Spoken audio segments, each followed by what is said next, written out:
Welcome to the Big and Small Podcast, coming to you from Plymouth, Massachusetts. Just a couple of guys drinking some beers, having some chow, and talking all things sports. Yo, we're at Gillis's Family Tavern here, episode 47. Get them up, boys. Get them up. By the way, you're going to notice an unbelievable upgrade in the audio-visual production of this podcast because we got our man Aiden behind the camera and the mics. So you're going to enjoy that. We're going to enjoy it, and we're going to take this thing to the moon. Anyway, Dougie. Yeah, well, Aiden, though, right? Aiden's the son of Dan, Gil. Okay. And what's the exact? What do they do? What is it, Aiden? What's their? That I know they do. What's exactly they call? The old brigade, who's played at Gillis's on numerous occasions. So we did that clip. We did the... Yes, that's right, bang. Oh, is that when you were like Yeah. live from Scotland? Yeah. I mean, they're like world famous. So like Christine Early, none Christine. Yeah. Danny, that's how Aiden came into the equation because then we sat down and they said that we get the guy. Or get Aiden. Love that. So now we get the guy. We've got our executive producer. We got to introduce from a few people at ESPN down the road and stuff. Sure. That's what he's doing. Bristol, Connecticut. Yeah. He actually met one of the guys. I don't... From how was it? He does Power the Interruption, right? Yeah. He's the producer. We, He played for me. we need to leverage that once we elevate the podcast. Yes. Which is what. Oh yeah. Yeah. Well, you're the muscle. But so anyway, so that's good stuff going on. It's gonna be like a power, a lightning sports recap. Yeah. Yeah. Well, we're So thanks for having Jimmy. Jimmy Gill's having us again. We've got apps coming out. We've got a special guest coming in, Neil Rogers. Very interesting guy. And I think you guys get like that content down the road. He's done a bunch of podcasts in his career too. there he is out there. And he's going to come on in and bring his stuff, and we're going to get going in a minute. So in the meantime, Dougie, we got a little bit of sports to talk about. Opening day for the MLB. I know it doesn't look like it. It's cold and raining here, but in different parts of the country, it's baseball weather. This is the worst time of the year in this part of the country for the weather. It's absolutely, totally depressing. And every day I wake up, I say, "Oh, cold, rain, wind," for like a month and a half. Yeah. No, it's hard.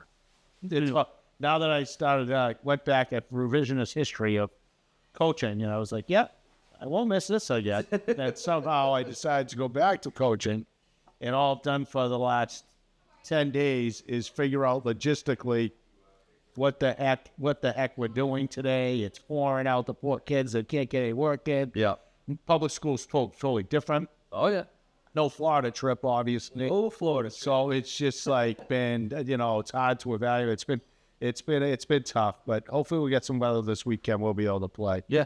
Over under of season wins this year for the Red Sox is set at 77.5. I'm gonna go over. I'm going home. I like the under. I'm going over because I like their lineup. They get a little bit of depth in their lineup. I don't like the pitcher staff's good, but they're young and they're unproven. And if they get injured, then we got a problem. But one step at a time. God forbid they want to get some depth. With some quality starting pitching. But I think they're gonna roll the dice. Whatever happens, happens. That's what I think. Well, I think in general the league stinks, so they should be able to get through. Yeah. So by default, you think they'll be 500? Yeah. I think Baltimore's gonna be good. They're gonna be all class in the division. Yeah. We'll see. We'll see how we get going. Opening night tonight, Seattle. 4 people will be watching. I'll probably be watching. Then we'll do Celtics. Celtics have 10 games left of the Yeah. regular season. I think we're at a get healthy and stay healthy for the playoffs mentality now. I didn't dive into it too much, but I don't really know if you lose the last 10 games, it'll hurt you. But I think if you even go 5-5 the last 10 games, I don't think it really hurts you.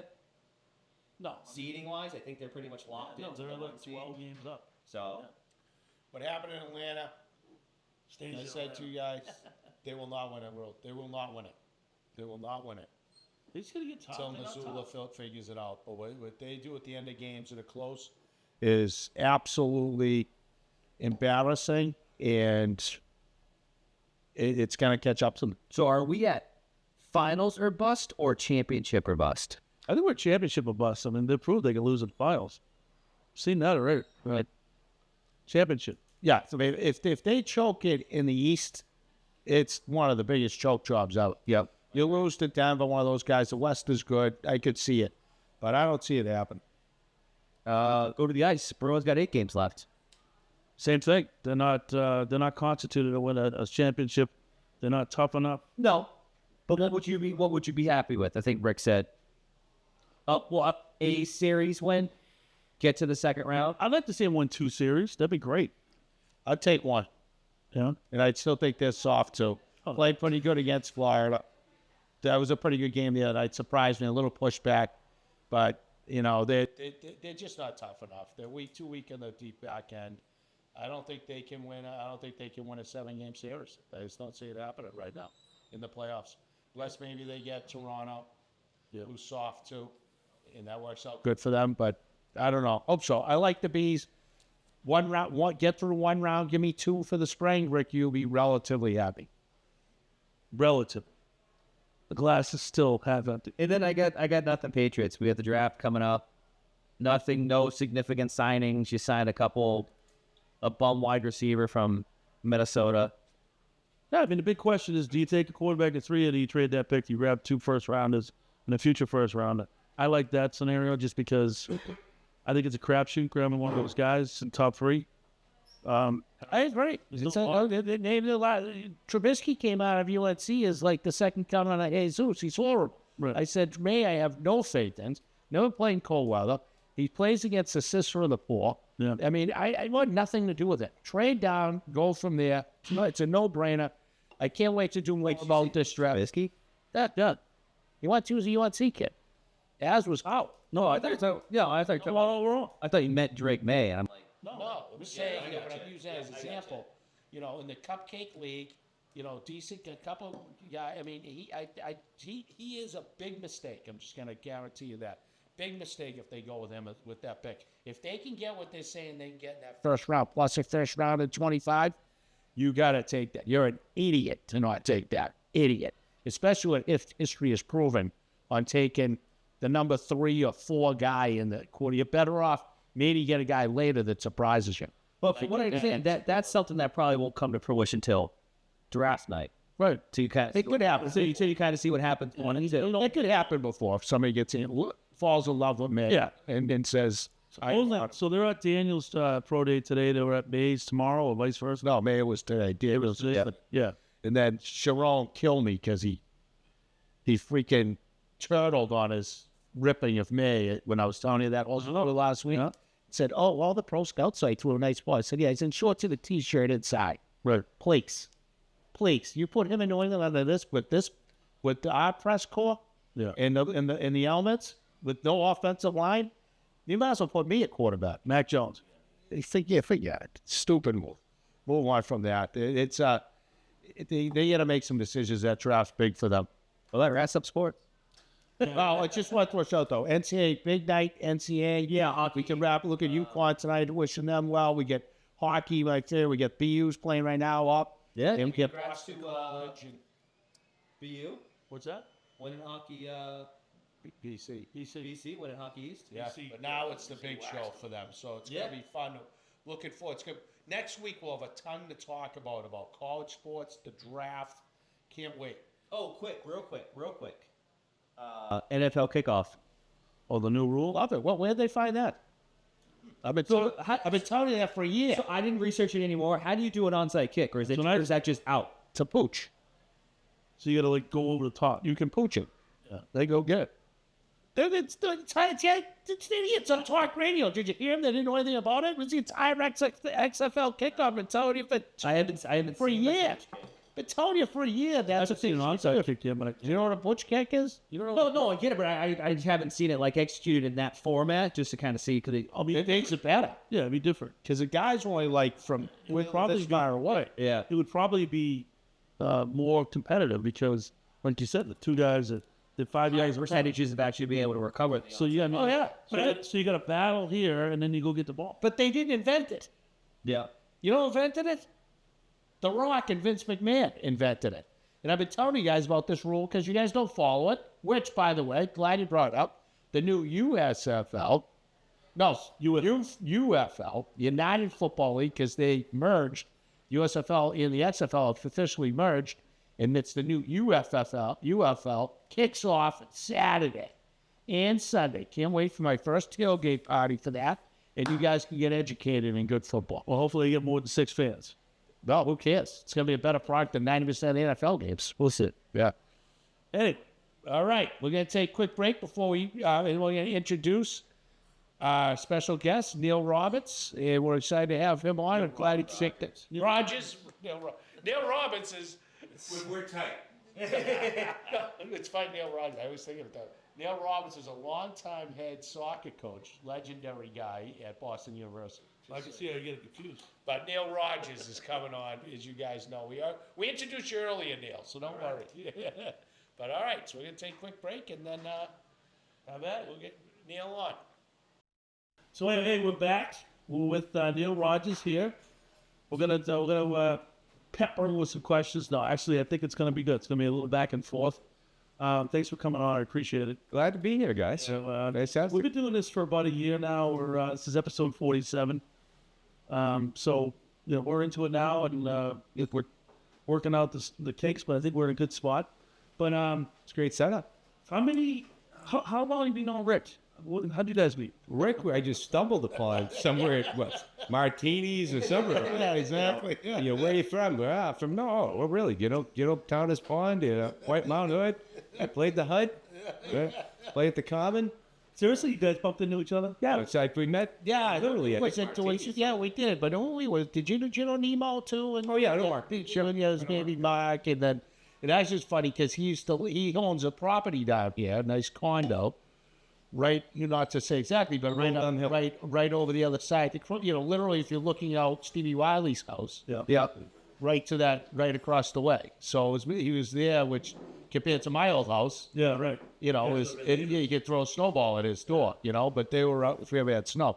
But so we just happened to be talking, and then it came up that we were Melrose. I said, oh my God. And then my old high school hockey, he knew a lot of Melrose guys, but my old high school hockey coach, he knew really well, Mike Turner, who was a wonderful guy to me and was a hell of a hockey player in his day.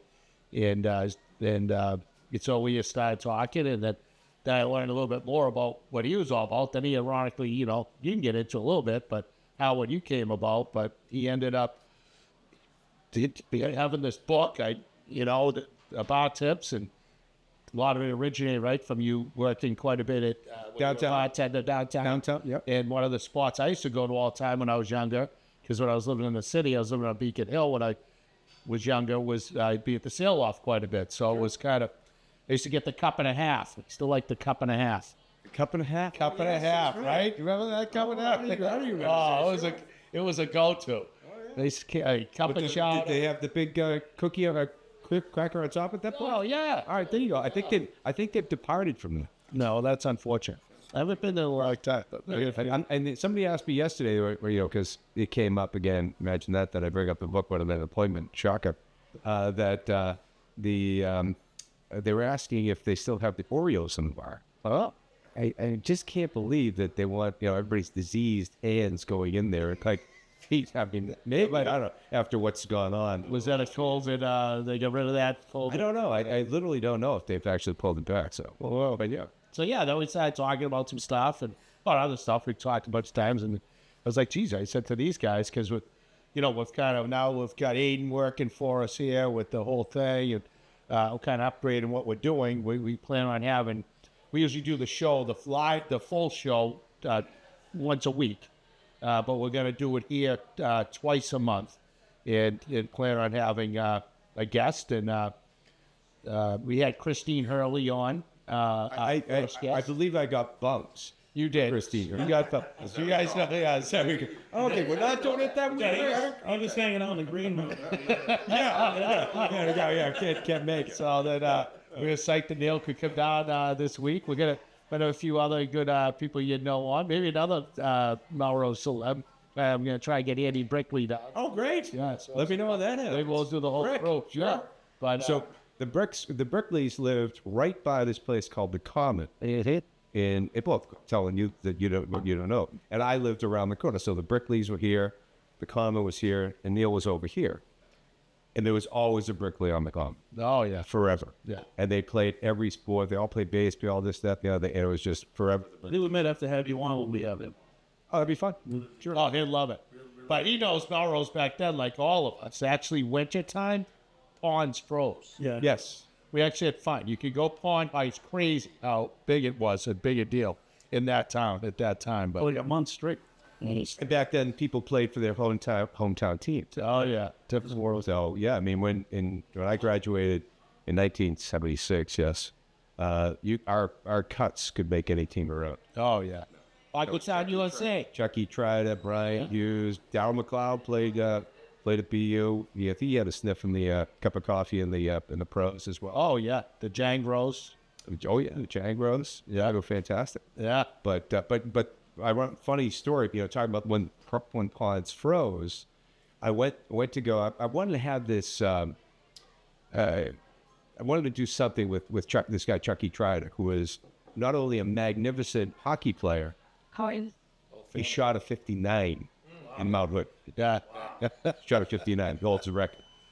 Yeah. And so I went down. So Chucky and Darryl were the coaches at Melrose High at that point, and they were playing Wakefield. All right, let's go see the Arch Rival. Now, I was never a hockey player, believe it or not. No, I was a basketball player, and believe it or not, at my height.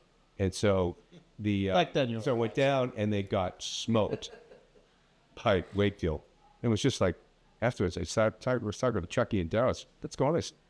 Nobody stays. Yeah. Everybody goes. Yeah. And then so I just for grins, I drove up to the hood. Oh, that's what happened. I drove up to the hoods to see what was going on. Well, the growth was coming through the ice. Nobody skates on there anymore. You go there on a Saturday morning in 1972. There's 300 people there. Waiting to get on. I mean, even back in the day with the Common, back with basketball, we go down there on a spring night. You'd have two teams playing. You'd have 5 warming out. The tennis courts were mobbed because tennis was huge back then. They had somebody that manned the courts because it took names. There was a waiting line. Yeah. By the way, Mike Turner was one of the guys that took the names. Yeah. And he would like split it with us. Yeah. When he wanted a night off, he'd pay me or somebody else whatever it was. If it was $2-3 an hour, we get $1.50 an hour. But that was what it was like back then. It was just everybody was outside. Nobody was inside. Nobody was. Free video games. Video games, pretty. I always kid around, and we talked about this on the show. I always kid around, like, when's the last time you've driven your car down a street and you heard kids yell, "Move the nets, car!" Yeah. I've never seen it. No? The only organized street hockey game I've seen in this town, my kids remember 20, was me. And we had them right across the street. You know where the parking lot is, where the police station was, and they had the lights. And we'd have all the guys over. All the guys go to my yard. We'd have the fire pit going, the grill going, whatever. And I'd bring all the kids over. Of course, some of the dads would come. I would do a huge street hockey game. You were probably over there even then. You weren't playing, but James and Grace and all that. It was it. Only time I've ever seen it. But life's changed, tragic. It is what it is. I think when you do engage them and you get them to do those things, they love it. Yeah. Yeah. They do. It's like, Oh God. I remember when in our house, our neighborhood, they were. I remember my son sitting downstairs playing a video game with another kid in a basement around the corner. Yeah. Okay, there's something wrong here. Yeah. They had the headsets on. I think the headsets are all 9 yards, and then we'd have them up the spring night. Aim knows. You gotta look. That's how they got through COVID. They'll be running around. They'll come in rosy cheeked, just all sorts of smiles. You got to move. Yeah. You got to get out and move. It doesn't always have to be structured. I mean, we used to play. Pitcher sand. You know what pitcher sand is, right? Of course. You would show up at a baseball field with 8 guys. We got it. No worries. You got a pitcher. You got a shortstop. You got a left fielder, center fielder. You hit it to right. You're out. All right. Or you hit it to left. Whatever you call. Right? Well, 100%. You had to pick your field.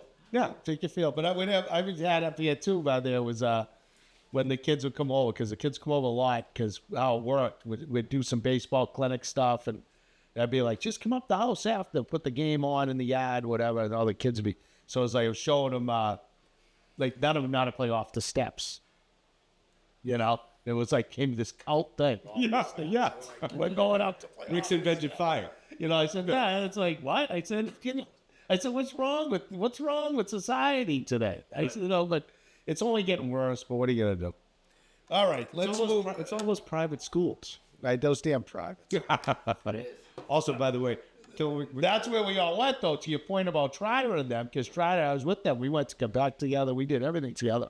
But the point, when Proposition 2.5 hit, not to bore the audience, but that was that was in like 1980. That was a huge thing in the town of Melrose for the hockey families, and that's when all the hockey families bought. I told you that story. Right. Yeah, because Yeah, everybody started, there was no practice time, and like all of us left. I mean, almost every kid that was, not everyone, but not 80% went. You talk kids down to Avon Old Farms, Tabor Academy, BB&N, Malden Catholic. and they all went to the NHL. Bobby Shannon did. What? That's the St. John's. That's one. Yeah, he played with that. And tell the audience where you're coaching right now. I'm coaching at Duxbury High School. Yes. Yeah, for baseball. The new baseball coach there. So we're just getting started. Nice bunch of kids. And, getting rolling. Trying to see whenever we can play baseball. See the sunshine again? See, Saturday looks good. But luckily, Coach Follette, nice enough, let me use his field for a scrimmage. So we'll get some work in there and make final cuts are coming up on Monday. How'd you like the new facilities over there? Where? The new field? At North? Is it 10 minutes old? Yeah. It's older, but it's beautiful. South's newer, but they're beautiful too. Yeah. Your Situate has a nice, but anyway, we digress. So now we get into, Coach, you've done a lot checking what he's all about. Yeah, no, yes. Because you didn't know him on a personal level, like I know him at a different level. Right. It's like, it's not hard. I got it. So before I get into the book, because I'm jumping to the book, but you own a marketing company? Yes. So what do you do with the marketing company?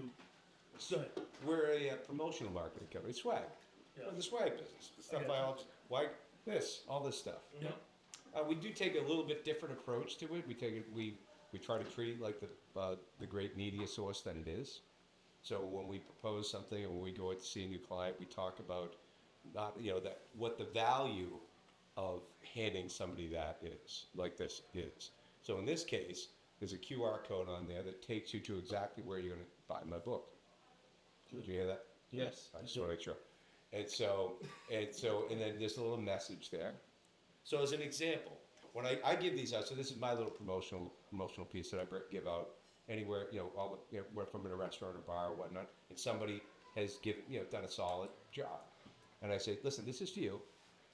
Right here, this QR code is where you can go and see not only my book, but our whole program, which is a whole another thing called Positive Activity.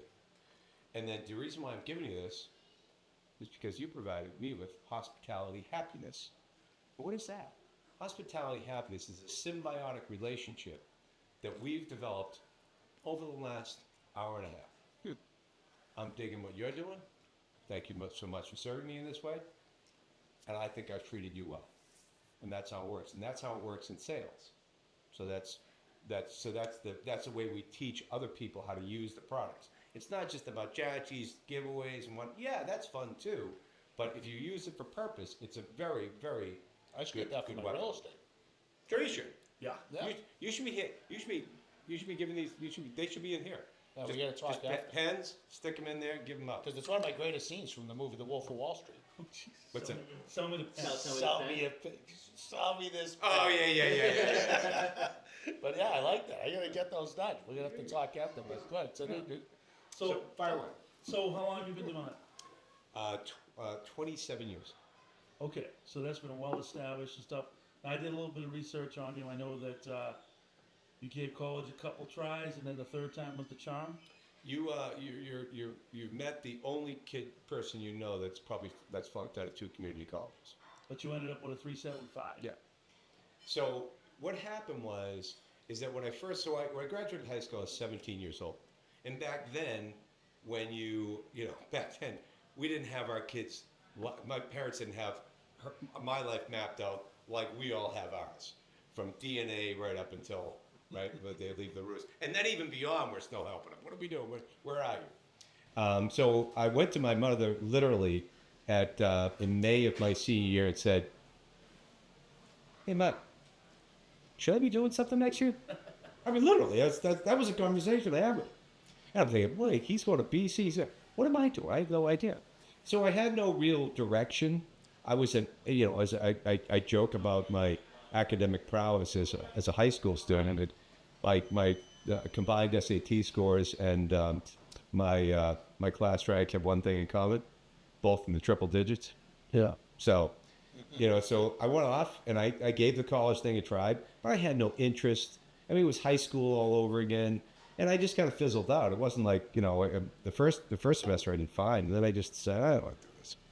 And so I kept on working in the hospitality business. And ironically enough, at that time, I was working at this building, which wasn't that building at the time. It was a place called The Wharf.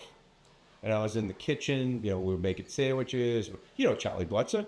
Oh, yeah. Charlie and I. That's how we were talking about Charlie. Yeah. Charlie and I, we worked there. Charlie, his uncle owned The Wharf. Okay. So we all kind of did some tour in The Wharf. Yeah.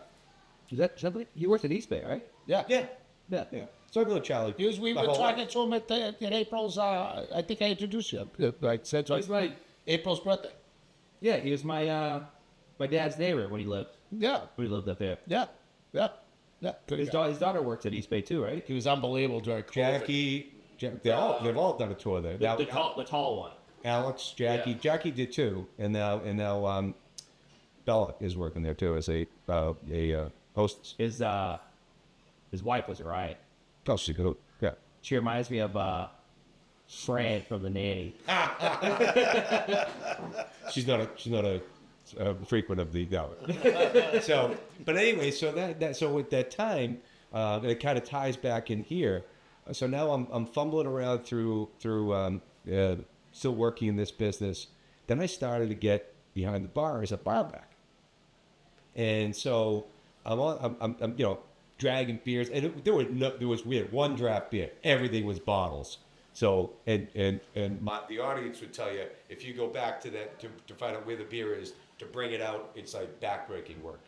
And back then they barely tipped you out, so it wasn't like it is today. Barbacks do pretty well these days. So, but I looked at it. I'm watching these guys pouring drinks, and I'm like, oh, Thank you. that looks kind of cool. Yeah. And that's the only criteria I had for wanting to be a bartender. It looked cool. It wasn't about, this is a stepping stone, this might be something I'd like to do. It was just, that looks cool. Yeah. So I set my sights out. And ironically enough, at that point in time, a place called the Full Sail in Whitehorse Beach, Yes. there was rumor that this guy, Peter Melanson, was going to be running it, who was kind of the friend of my brother's. He then turned out to be a very good friend of mine over the years, and he's actually acknowledged in the book because of this experience. So I went down and I met with him, and I said, "Hey, Pete, I've got these skills now. You're like to be bartender." He goes, "There's only 3 jobs." It was a small place. Yeah. So him, another guy, and somebody had the day job. But I'll give you 5 nights on the door. Fine. So I'm back now, checking IDs, getting ice, doing trash. What I've been doing for the last whatever at the war. What was your connection at that time to be down here? Did your family? Oh, my family. Yeah, I summered down here my whole life. Oh, I didn't. That was the connection. So if you've got Avenue B is where we grew up, Yeah. and then Avenue C, Abington Ave, Charlie Blutzer, Abington Ave, Oh, yeah. okay, Taylor. and then Taylor's right here, Full Sail here. Yeah. Yes, exactly. Right. Yeah. Building's still there, which is tragic. Yeah, what's up? Yeah, yeah. So you got into that. So anyways, I started that, and then the day bartender, the girl, didn't want to do it. So Peter says, "Do you want to do it?" I said, "Sure." So the real aha moment comes when I pour the first drink. I put it down in front of this woman. She takes a sip out of it, and she goes, "Oh, that's pretty good."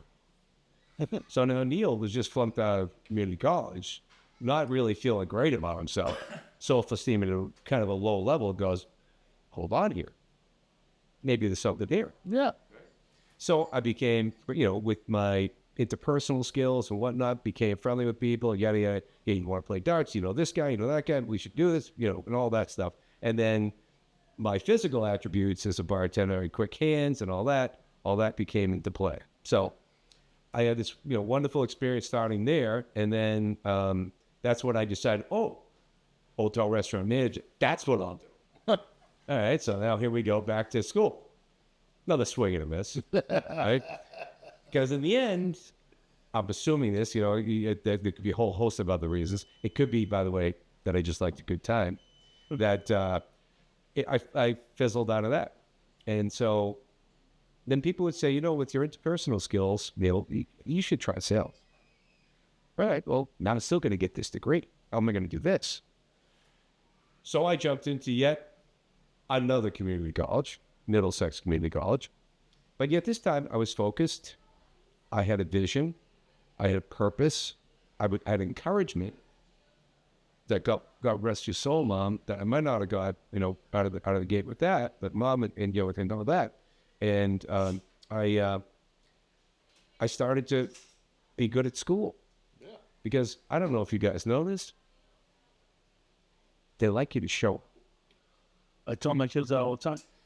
They like you to take It is an auction. They like you to listen, actively listen.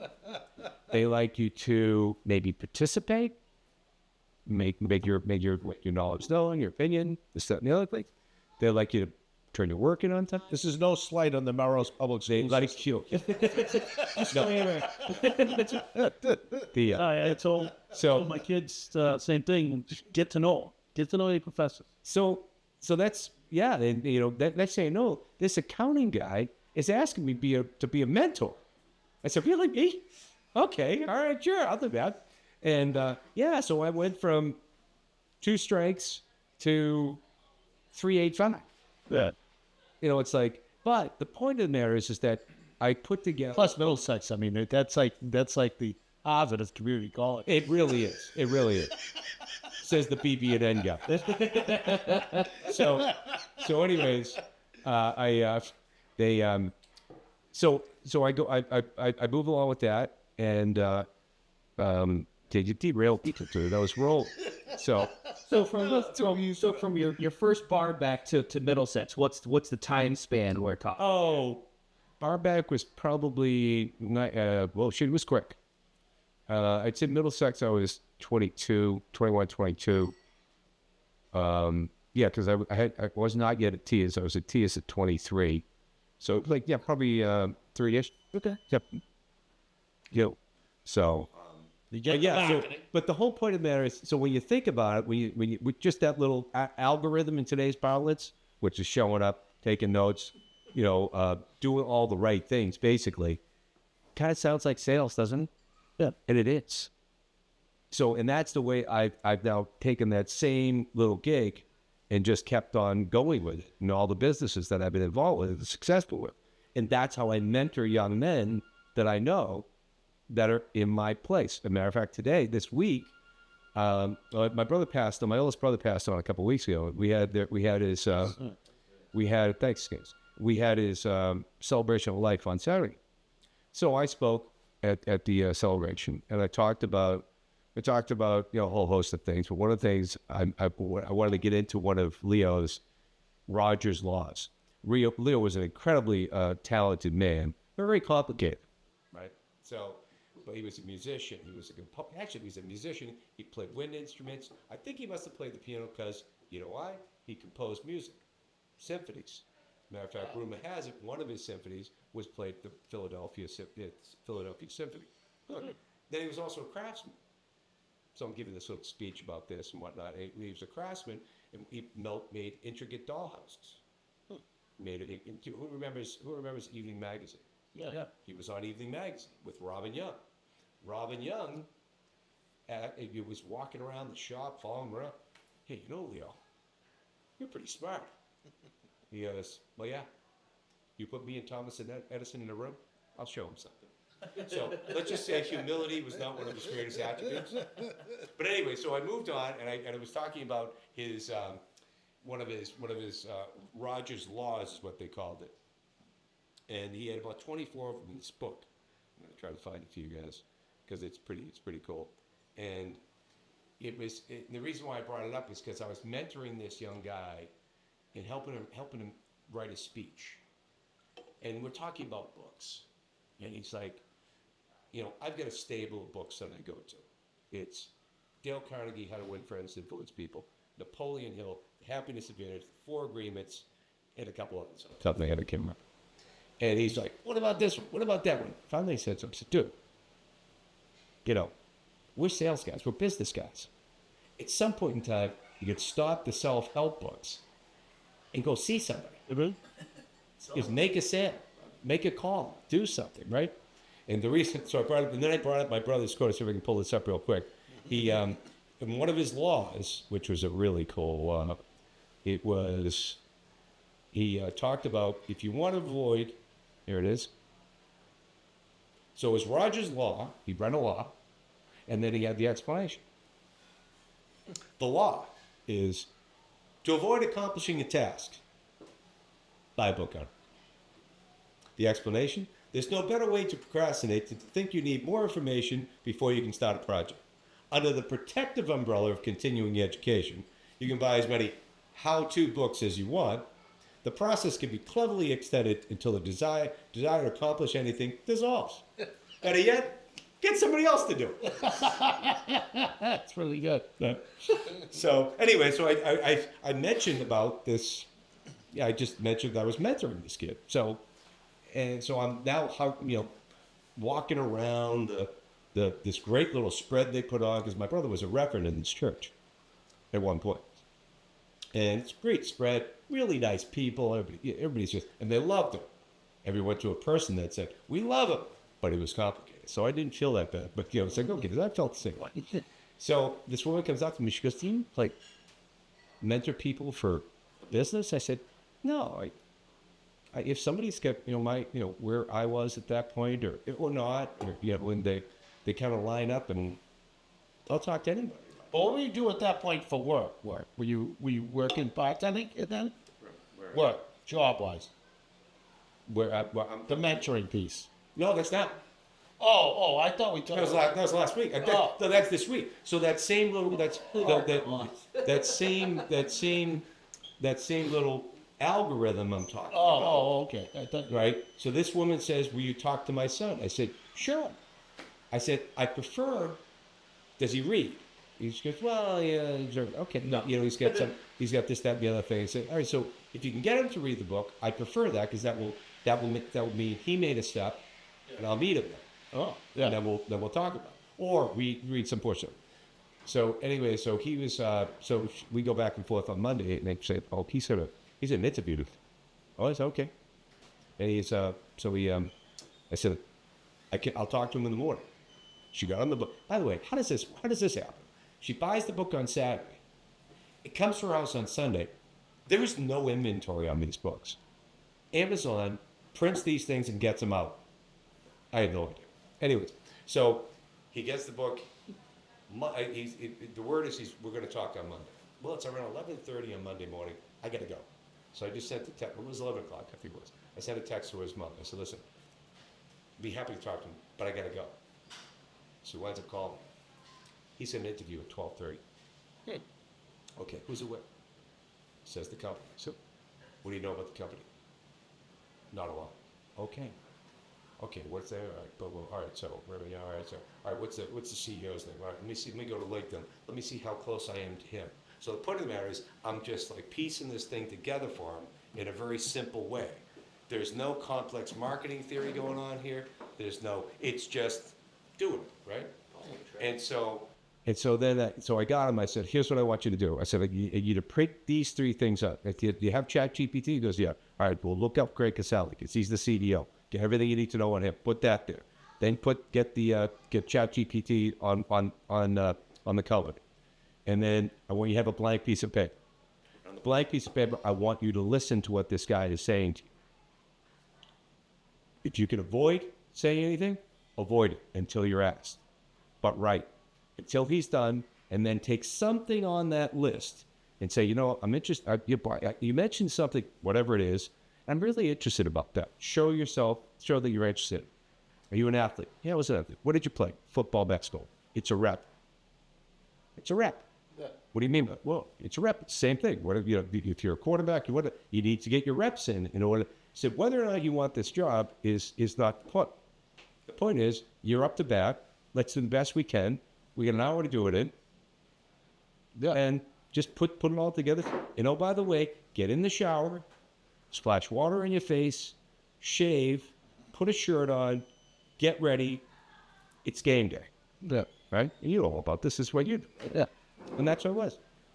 Well, what? He's got a live gig tomorrow. That's awesome. That's good. Now he passed that piece.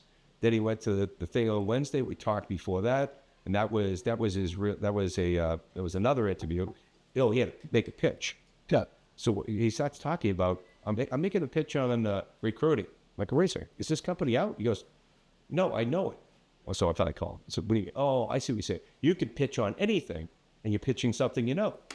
Well done, right? So he knows it. He can speak intelligently about it, and he'll go. So now tomorrow, he's got the in-person. So we talked at 4 o'clock today. And I said, all right, same thing today. Tomorrow morning. And by the way, you can never be, these are all in the book, guys. Never be overdressed. Never be over-enthusiastic. Never be over-grateful. Right? By the way, 15 minutes early, that's on time. Don't show up at 5 hours. No, by the way, if you show up at quarter or 25 of, sit in your car, put your hands down, and listen to your breath for 5 minutes. Clear your head. And you'll be ready to go. That's awesome. But the point is out of it is like what I'm saying is when you were working, that's the whole point of the book, right? There was a lot of I haven't read the book, to be honest. But the book itself, Biceps, has a lot to do with knowledge you gain while you were bartending, right? All this stuff. Yes. And then you turn that into well, it's a sum total kind of my life. Right. And those things I just spoke about now. Right. But yes, the importance of a proper greeting. yeah. Why is that important in bartending? Are you kidding me? You walk through the door. You guys Relationships. And what I tell people is like, how do you feel? That's all about the golden rule. When you walk into an establishment, how do you want to feel? How do you want to be greeted? But be greeted. Hey, Rick, what's going on? Right. And by the way, yes, of course, if you know their name, say their name. Yeah. Because Dale Carnegie will tell you it's the sweetest sound you'll ever hear. Yeah. And then then you've got time management, which is show up on time. Yeah. And showing up on time is 15 minutes early. How do you get there? Well, you got to set up your day in order to get there. How's your time management skills? Are you goal setting? Are you delegating? Are you doing stuff that you shouldn't be doing in terms of, when you could pass it off to somebody else? Right. So all these things are things that we gain. Now, it's, as the audience will tell you, just like us, is that if you show up at the bar 5 minutes late, you've let the whole team go. Yeah. When we were working in the bar, like at Tia's, there was 8 of us back there.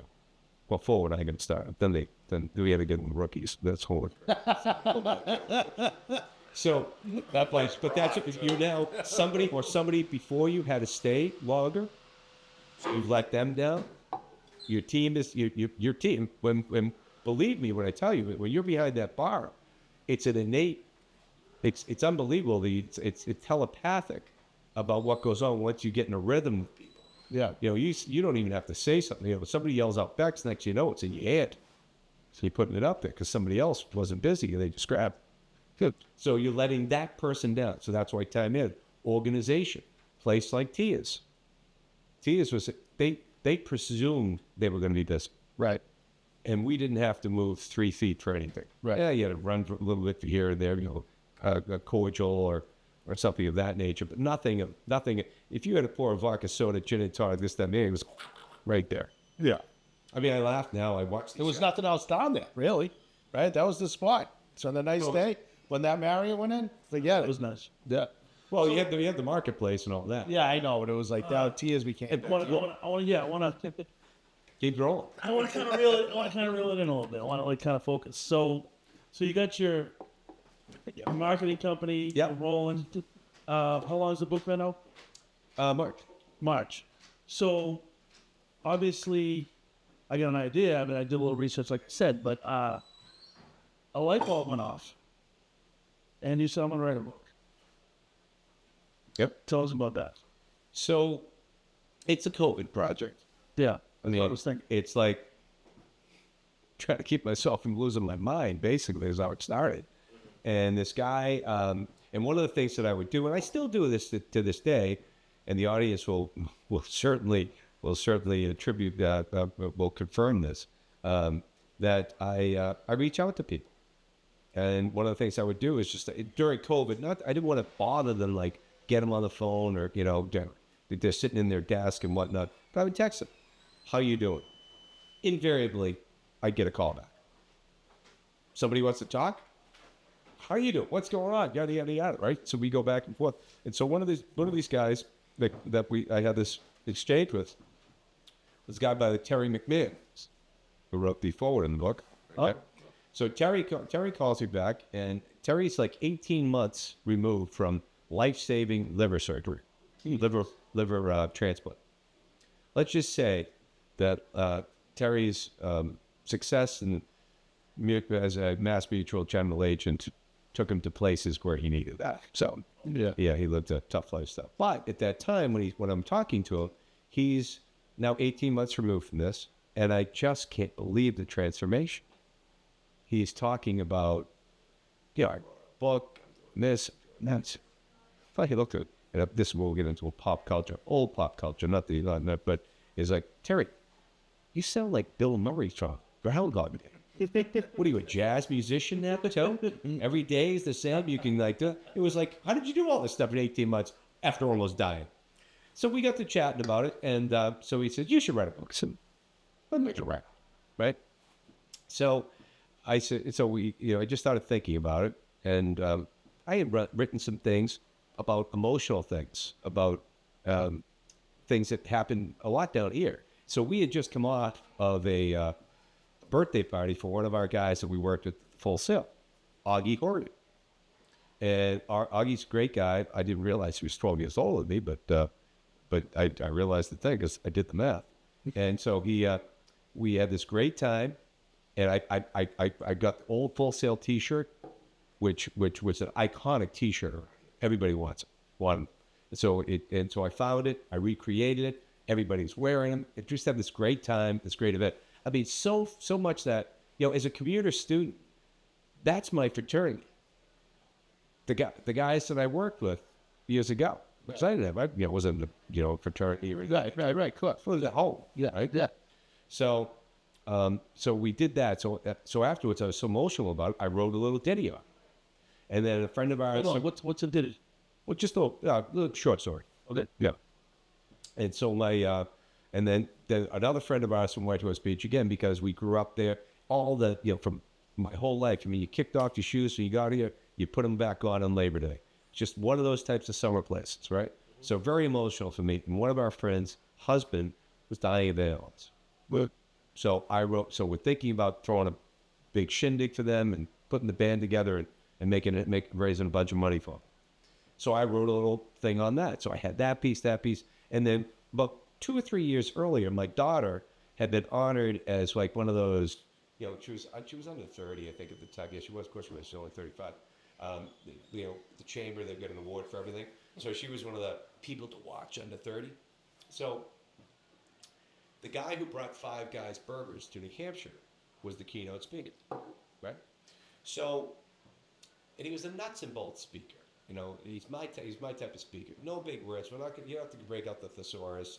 It just was tell it to you straight. And that's how I speak. And that's how I write. When you read the book, Rick, you'll find that. So, anyways, so yeah. So It's on my to-do list, my friend. So for anybody that's been in the hospitality business, there's a thing called pre-meal. You get the gang together and you talk about what's out, what are the specials, how we do last year, and there's usually a little bit of a rah-rah speech, right? So his rah-rah speech went just like this. We're not in the fry business. We're not in the soda business. We're not in the burger business. We're not in the shake business. We're in the hospitality business. I looked just like this to my wife for point of context. I met her while I was bartender to you. She was the food waitress. I said, I've never left the hospitality business. I've been bartending on the road for 30 plus years. Same concept, same ideas, being nice, showing up, being organized, showing up on time, knowing my products, knowing what other products that might help them, helping the clients, succeed. And so that became the premise of the book. And then I started to interview people. I interviewed Lori Lilly, who owned Tia's. So think about this: during COVID, we're all in we're all not in great places, and I get to get on the phone with this lovely woman that we worked with it's 40 plus years ago now, and she just told me her whole story. We talked for 2 hours. I was here too. It was just like, oh my God, this is the greatest thing that was just so. So at this point, though, you knew you were going to write a book. You were writing a book. Oh, I'm writing. Yeah. Yeah. And by the way, so there's another guy that's down. So one of the guys, again, he goes in the book, this guy, Phil Richardson, was a bartender at the Fairmount Copley, finished up at the Fairmount Copley, 47 years. So, and so he was, his last job was union. So he was getting paid. He was getting his unemployment. He was getting the bump. He was paying my debt. It was all right. Down here. So I would just go on and ask him. I said, Phil, here's the kind of concepts I'm working with. What do you think? Oh yeah. So we just gotta concur it and all. And none of this is split me out. It's just but it's the breads, right? It's the little things. It's the little things that the small gestures, the minor details, the random acts of kindness that affect success, achievement, happiness, right? Mm-hmm. And so why is that important? Well, Jim Rohn, who's a motivational speaker, and he has the little ditty on. He also mentored Tony Robbins. He has a ditty on success. Success, he says, is neither mysterious nor magical. Success is the natural consequence of consistently applying the basic fundamentals, also known as, guys, the little things. So everything that's in the book are the little things. And those are the things that need to be repeated. So why do we need a book for it? Well, Rick, everybody knows how to make a turn at first base and second base, but every once in a while you got to tell them again, don't you? Oh, it's remind you. Right. But I mean, whether they're schooled or not, they've got to they need some reminders, and that's what I hope people will see the book at. That's awesome. Back to you, Coach. No, that's a great story. So, what came first, positive activity or the book? Positive activity, actually. All right. So what's So positive activity is it started back. So 2008 was not a shining year for most people in business, right? And so we work out of it. I am the original guy that's worked out of his house and has had self-employment insurance with high deductibles. So anybody talking about high deductibles, I've had it for years. And so things were. So we weren't that worried. We're not gonna lose anything. Just we're not gonna make the money we were making. But it's still. So we were still concerned. And at the same time, a couple of years later, my daughter had a career-ending head injury as a Division I lacrosse player. And so she BU of Boston University when they were good. And so they were number 5 when she was there. So what happened was she was home with us in her whole natural senior year. She got hurt in October. She drove again in July. Yeah, it's crazy. So we're all going through that and whatnot. And so she's at home with us.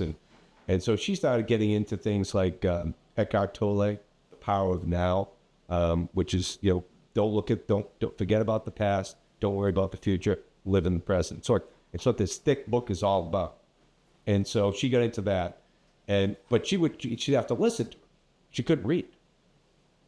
So anyway, so she says to my wife, she goes, I'd like to, there's this mindful, all these people, these mindful behavior people are going to be the Clarion, the Crown Plaza, whatever it was, it says, but 3 hotels in Nashua.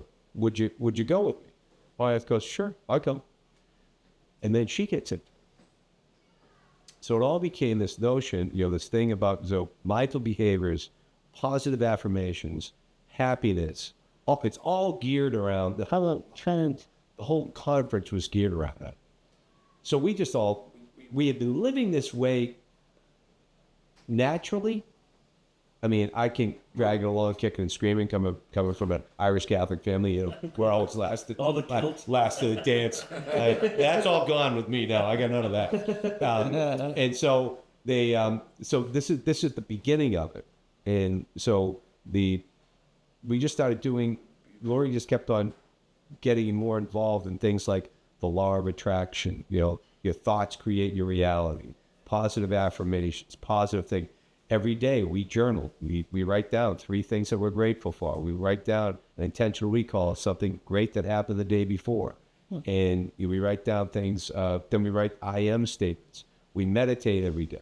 All these little things. And this is what I was telling this kid today. I said, it's going to sound a little mumbo jumbo to you. It's going to take you 7 minutes. And you're gonna get addicted to it because you're going to miss it when you don't do it. So that's the positive start of this part. So it became the practice. So again, in that world, so I just came from a 4:00 yoga class today. It's a practice. They don't call it a workout. It's practice. Because, you're in your own little struggle on your own mat. You're trying to do something for yourself, trying to get your mind right. And you're also working your body. So we call it the practice of getting your mindset in a place of positivity. And those are the steps that we show people how to do it. It's simple, right? Get back to simplicity. Not to but you got to drag people along a little bit because it's new, right?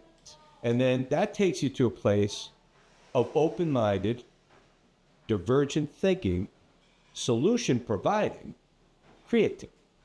So you no longer see problems. You only see solutions. Right? Does that make sense? Yeah. So, because you feel better and you're open-minded. It's just like, oh my goodness, I can make that happen. I can work on this. And then from there, it leads to productivity. In the traditional, in the way that we ramped up positive activity, the productivity part is business development. And those are the tried and true practices. Again, back to the same simple algorithm I've been using for 37 years to develop businesses of how to develop business. And so those steps are in. But you can plug and play those productivity steps to do anything. I'm going to give you an example. So I've been hacking around playing piano and singing my whole life. Again, another COVID project. I saw a friend of mine that's having this great gigs. You went Martini's last night, Tuesday night for jazz night? No. Oh, I thought he might have been up there. No, that's it, yeah. The school night, too. So, my sister was a dog. We went down. So anyway, I decided to take vocal lessons from this one because another friend of mine was doing it. I said, hey, I'll do anything to make this. So it started out over online because you know what was happening. So then she kept on encouraging. When we started meeting in person, she goes, you really should play and sing. I said, how am I going to do that? I've never done that. And it's patting your head, rubbing your tongue, right? So I did a positive activity.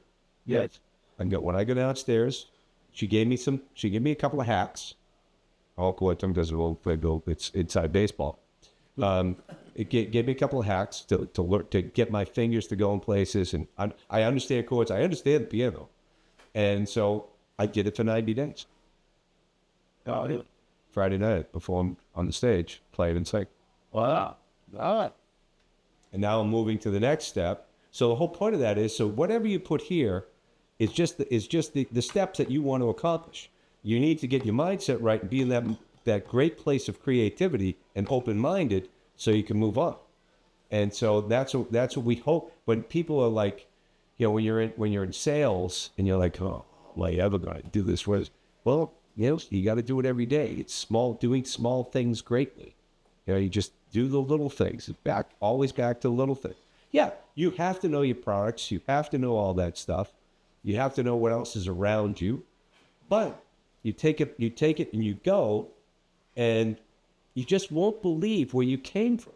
I've sent that video out. I have a woman that is a world-class harpist in one of the studios. I do yoga. And so I sent it to her today. She goes, believe me, I'm not taking over from Bill and Joel, all right? But she goes, Neil, it's unbelievable. You know what the accomplishment is? Yeah. Playing and singing. It's hard. Yes. It is, yeah. So when you see a musician up there doing that, it's like, yeah. I mean, it's not easy. So, but yeah. So that and before I know you probably have another one from me, but I'm happy to answer. Last summer, the greatest compliment I got on the book was when a buddy of mine said to me, "I read your book. I loved your book. Is that how you did the other stuff?"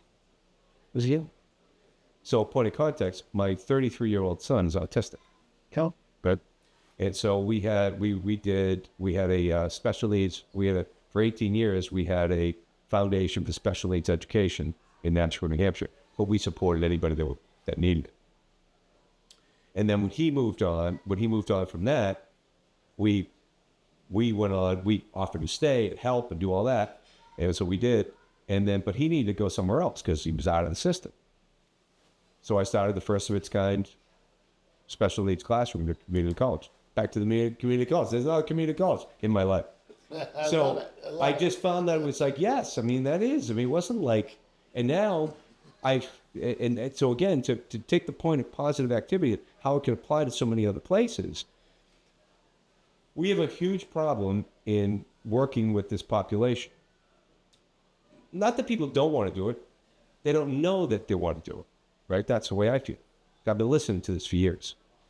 So I got 2 board members and the executive director on the phone a couple of weeks ago. And I was just talking about, these people rely on what hiring people and taking care of people because they all bill out of Medicaid. They bill Medicaid and they take their piece off the top. And they're telling me they can't get people because now we have now taken back Craig's program because they couldn't find people. We did, right? Oh, we took the same guy. And so I said to these people, I said, a couple of things need to happen. But if I were you, I would suggest the next person you ask to be on your board is from the staffing business. Hey. That's a thought. Hey. Now, Neil was never going to be an engineer. I promise you that. But I was like, it's right in front of me. Yeah. Ask somebody. Yeah. Right? So, no, that's pretty good. So the next day, I emailed Brian Law. Brian Law was last year was the president of the chamber in Nashua. He's now president of the Rotary. Hey, Brian, you know maybe the staffing business?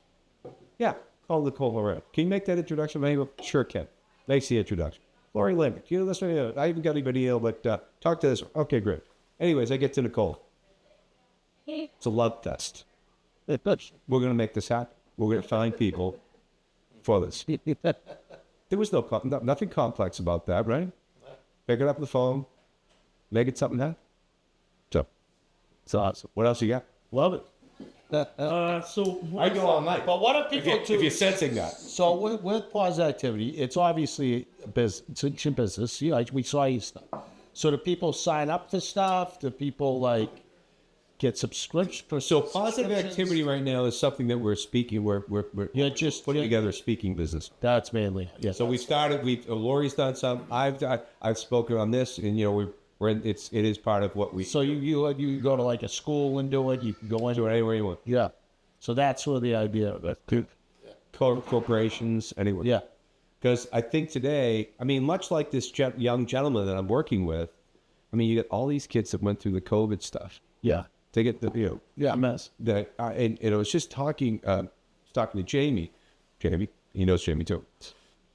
Yesterday, we were just talking about how he no longer hires people from the outside as bartenders because I was telling the same story I told you about Justin, and he because they want to come in and take over the place. I've got 5 years of bartending. It's great. So if you want to be a bartender at the Sail-Off now, you've got to work on the floor first. Yes. Because he talks about some of the kids, yada, yada, yada. And I was like, oh, well. And then here I am. I go to I park at the Hilton. That's Yeah. my gig. Yeah. And I was thrilled to pull in Chris from Melrose is working there, working the door. Beautiful. Still, it's Yeah, you know, what's his last name? I don't know his last name. There's a kid who used to work at the anyway. He's yeah. But anyways, used so to work at the- so I go and I'm gonna go. I'm going to One Boston Place. I'm sitting in the lobby, Right there. and there's a kid sitting across. So I sat there, just I was a little early for the. I wasn't early. I was on 15 time. minutes. I was on time. Right. So I'm sitting there, and I look over a kid across from me. Let's get these babies on. Talk about being shut up. No, Because you're in Boston. You got people around. Yeah. You should be engaging everybody you know, right? And I've got a redeeming story on the way down. So, anyways, we have this appointment. It's a great appointment. Great kid, great people working with. I go down the elevator with this other kid, completely the opposite. So there is hope. Engages me. Yada yada. By the time we got downstairs, I'm giving him pens. I'm giving him this. I'm giving him my card. Dude, stay at it. Just stay engaged. good for you. No. Oh, that's pretty cool. All right, So so make sure we gotta reach out. This is for a lot of people that aren't my network, especially. Is about yours too, and yours, Doug. But yeah, I mean, this goes to schools. A lot of the educators, people look at the the right things to have people think about. And it's the new era too. Even with stuff you're doing, I think people are into. It's When it's old, it's new again. it is. I am the old man saying, get off my lawn, I promise. so But real quick, there's such a push, though, towards an education now, more of a shift, and this is a different of mental health. Sure. I mean, it's become a major issue in this country, and I just had one of my former teammates' daughter, sadly, they just found she had committed suicide, and it's been some lot of tough things. That was different in your day or even my day, but I think kids have to start gravitating towards a lot more of, I know my daughter does quite a bit, now she's in Lauderdale, this, kind of mental health approach and how you're going to deal with that. How do you do it? It's good to get as many tips as you can. Yeah, and this 'Cause a lot simple practices, or Yeah. it's not. No, Yeah, it's very easy, and I'm lost without it. yeah. I mean, I'm.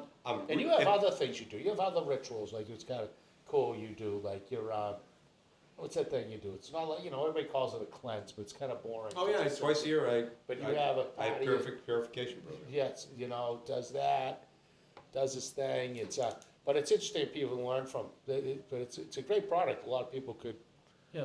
really benefit from. I'm learning every day. Yeah, yeah. I'm learning every day. So I'm gonna ask you one more question. Sure. And then we're gonna go to a little quick break, and then we're gonna do it. We do a top 3 every week. So it could be like last week we did top 3 all-time MLB uniforms. It's kind of a fun thing that Last we week do. was collegiate uniforms. Whatever it was. But anyway, we do. Downplay. We do it every week. But anyway, the last question I have. Obviously, you've done a lot of stuff. What's next?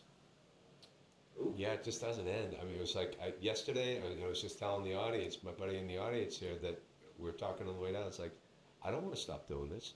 I packed samples. I put them in my car. I drove to Boston. I went and saw people. I mean, I want to continue doing that with our regular business, but I want to spread this word of positivity and these simple things that we teach in bar tips to everybody that'll listen. I mean, I love it. It's what I'm sure you might get by now. It jazzes me up. Yeah. And I think it's great. And when I hope this kid gets this job tomorrow. What I said to him was like, listen, Justin, you want the option to say no. You want the option to say no. Don't downplay it. Get the job and say, it's not for me. If that's what you feel, but get it. Go for it. It's game day. So he's gonna keep rolling. He's gonna keep rolling. Keep an eye on it. That's awesome. I am 65 years old. I have no desire to retire. That's good. None. No. That's good. All right, so bar I can jump. tips. I can jump on a bike for 100 miles right now. If you want to go. Bar tips is the book. You can get it by either getting a pen with a barcode or Positiveactivity.net and Amazon and Barnes & Noble. positiveactivity.net takes you right to the link at Amazon. The search criteria is a little funky at Amazon. Yeah. Top three. Here we Decided go. you guys can chime in too. We'll come to you because we figured as the theme of the show, your top 3 bars or restaurant in Boston. Oh well. I mean, Only 3. it goes back too far. I know it's an easy topic, but no. We're gonna go. We do a round robin. So what happens is we're gonna start. Quick thing. So Okay, quick. however we usually will start. So it's pretty quick. You give a tidbit, Right. but we don't get into a lifelong story about it. You know what I mean? It's like, So you know how I speak. yeah, I get. So do you guys want in? Yeah. In. Of course. All right. So how do you want to start, Coach? So This Neil way. go first. Neil go first. We're gonna kneel first this way, Yeah. or do you want to go Yeah. that way? Go that way. All right, let's go that way. She'll lend it. Yeah. All right. All right. So let's go. What do you Give a tidbit. You give a fun story too. Number one, Boston bar that you either worked at, attended, whatever. So back in the day, it was Fridays, days of you. Time out. What? We do one at a time. Or one bar. One bar. You do one It's a at a round time. robin. It's like a round robin. Fridays. You do your one. Fridays. It's like a tidbit. Why you like Friday? It was on Exeter Street. It was like, believe it or not, one of the hottest places in town. It was Fridays. Was that like the first one around here? Probably. I think. It was pretty. It was wild. People still tell stories about it. It's like we tell a story about going to brunch on Fridays and closing the Scotch and sirloin that night on a Sunday. That's a long day. Charlie Blutzer, man. I love it. Mine was, believe it or not, the Red Hat. I don't know how familiar you are. Right, Red Hat. Little tiny, The Red Hat on Beacon Hill, phenomenal. I used to live. Street there. I used to live with my buddy Greg, who sadly passed away, right down the street on Russell Street, off of Cambridge. Yeah. And it was a big event for us after the PB&N games. That's where we went almost every single Wednesday. We went boom, right to Red Hat. But great spot. Guys? The 7 is on. Ah, yeah. Oh, Rachowski. Love the Sevens. Yeah, I loved it there. We had no money, and it was the cheapest place to go. Yeah, one of my buddies is still there religiously. He's single, never married. He owns a three family townhouse, townhouse right on Beacon Hill. So he's like, hey, he works part-time coaching and he just collects rent. I'm like, and he goes to the Sevens. This thing is saying never into the Beacon Hill Pub. Oh, classic. Was the transition place. It's like Sevens closes at 8 o'clock at night. That's to the Beacon Hill Pub, and it was really rocking your film out. And you could definitely be broke and go there and still get a drink. Yeah. You can do fun. That was the craziest. Do you remember their bathroom though? Yeah. Is that weird? Is that normal? Yeah. They have a bathroom because you didn't have the toilet didn't have its own stall. Yeah. Yeah, it was weird. Yeah. Oh yeah. That place was an unbelievable joint. Dougie's Dougie, what do you got, kid? Dougie's born and bred down here pretty much. So Elephant Castle. Oh, I like it. Didn't cook. was what? On Arch Street. In Boston? Yeah. Oh, well. Arch Street know where it in is. Devonshire. Financial district. We do a ton of work at 33 Arch Street. So you literally walk right out the lobby at 33 Arch. You could just right across the street into Elephant Castle. I've been Isn't there that convenient? a million times. I've never been there. Yeah, that's right. I've been there. Yeah. Oh, you were in the big finance back in the boy, living in the. So back in the day, did a lot of good work at the, I don't even know what it is now. I think it became Fleming. Houlihan's. Oh, Jesus. Yeah. Houlihan's classic bar right there in Faneuil Hall. You know who's talking about that? Yeah, it was Zolak was talking about that. Was he? Yeah, because that was a huge spot for the Patriots. It was it. Yeah. Houlihan's, dads, they had a whole route. Well, you know, that's for the whole thing there. I'm just saying.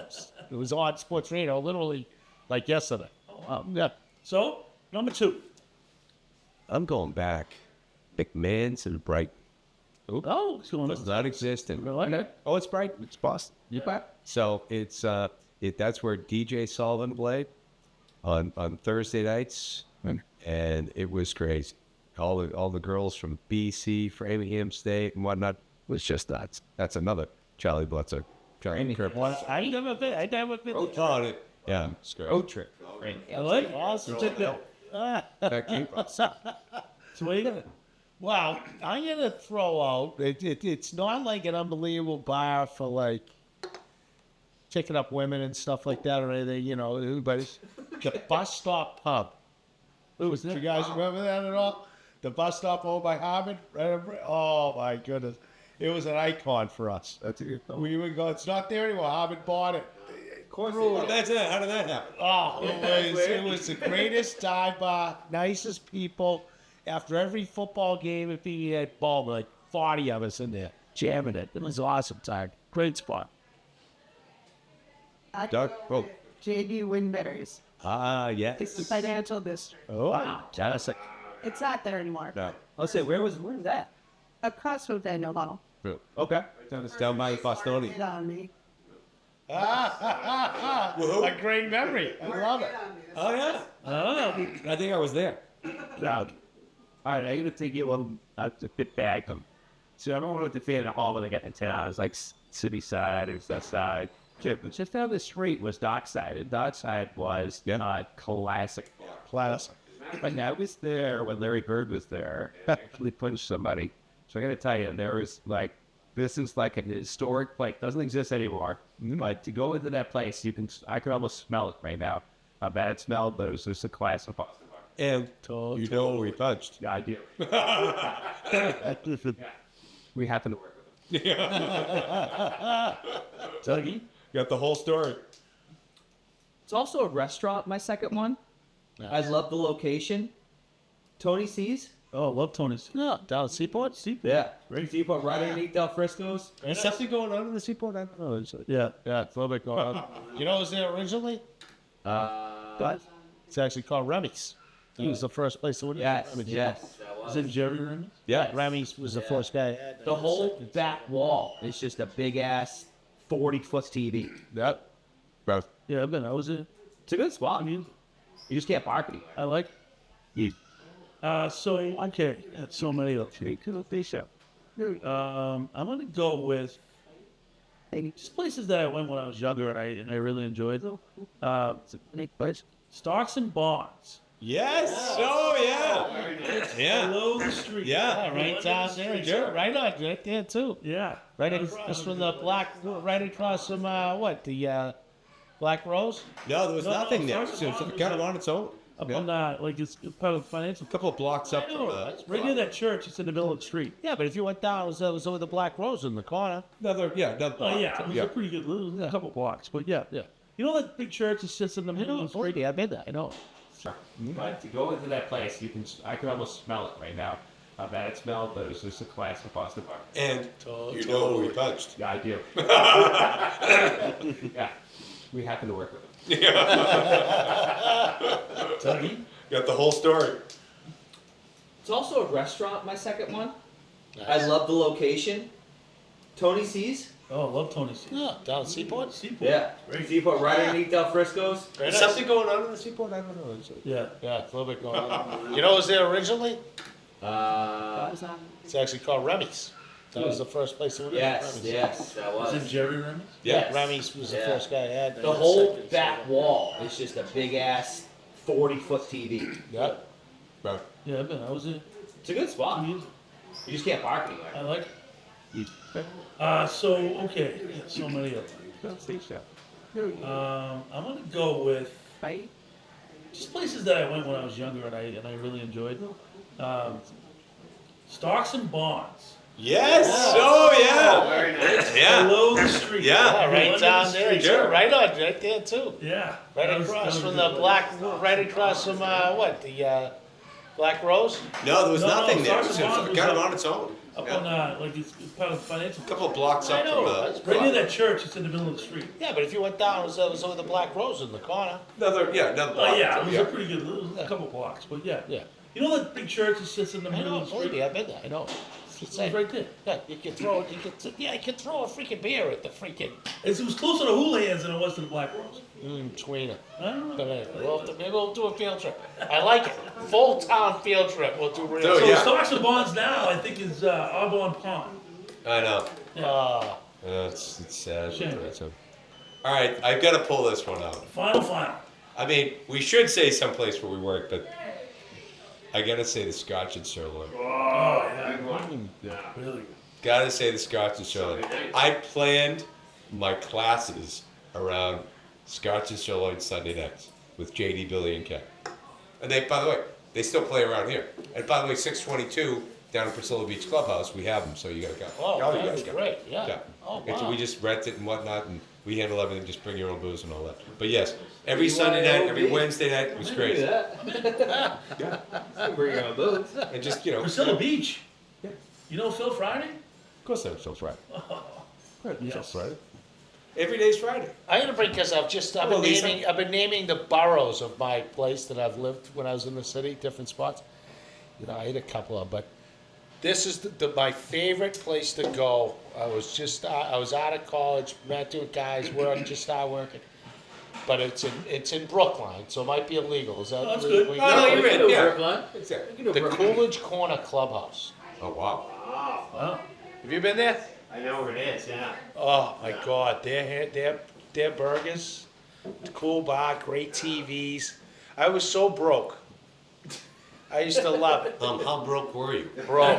How broke? So it was like one of my roommates, a buddy of mine. You know, we just out of college. I'm coaching, right? Not getting paid. Hustling landscaping, paying rent to live in Brookline. We live in a Coolidge Corner. But every Friday we made sure whoever's paycheck was ready. Let's go. We're going to Coolidge Corner Clubhouse to get the burger and pregame, and then we'll go from there. Like that. We can do this all night. Yeah. Yeah, I know. I can do this That all happens a night. lot of I our time. have 3 that I want to say, but I can only say one. Belt it out, belt up, quick. Give it a quick Hong read. Kong in Cambridge. Oh, I know the owner. I play baseball with them. Hong Kong. The Kims, right? Last name's Kim? I don't know. Yep. Cantab in Cambridge. Remember that? The jazz bar? I do know the Cantab, but I didn't go there much, but I do know it. And The microphone. what did I say? Chestnut Street. This is like now, and it's really cool. Chestnut Street on Beacon Chestnut Hill? Street. Yeah. Oh, I got a story about that. We'll talk after. Well, that's where. Guess who was there eating when I was there? Who? Lead singer for the Stones. Rick Mick Jagger? Oh my God. With his girlfriend. Nice. Oh, Yeah.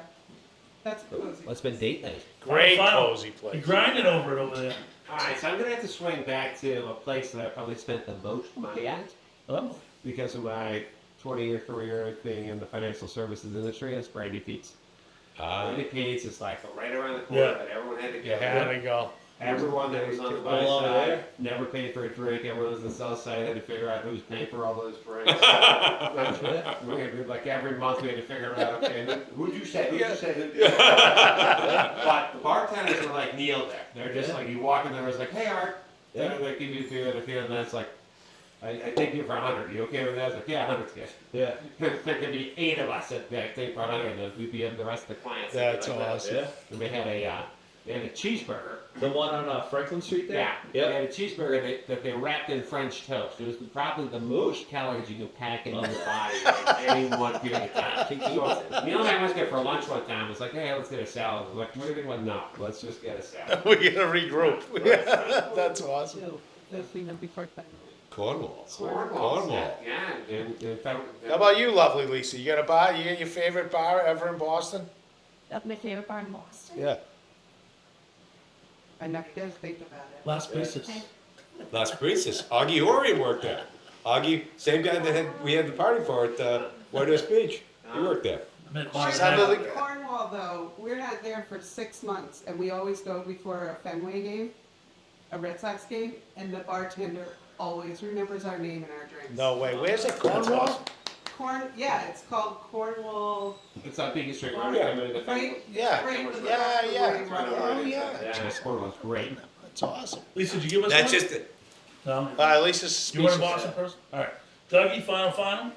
This will make you sad. The old Brandy Pete's is now a fitness center I know. for the building. No. Yeah. Say it isn't so. We just finished it like 2 weeks ago. Didn't make It's a it. fitness center now. Didn't 2-story make fitness Didn't make it center. during COVID? No. No.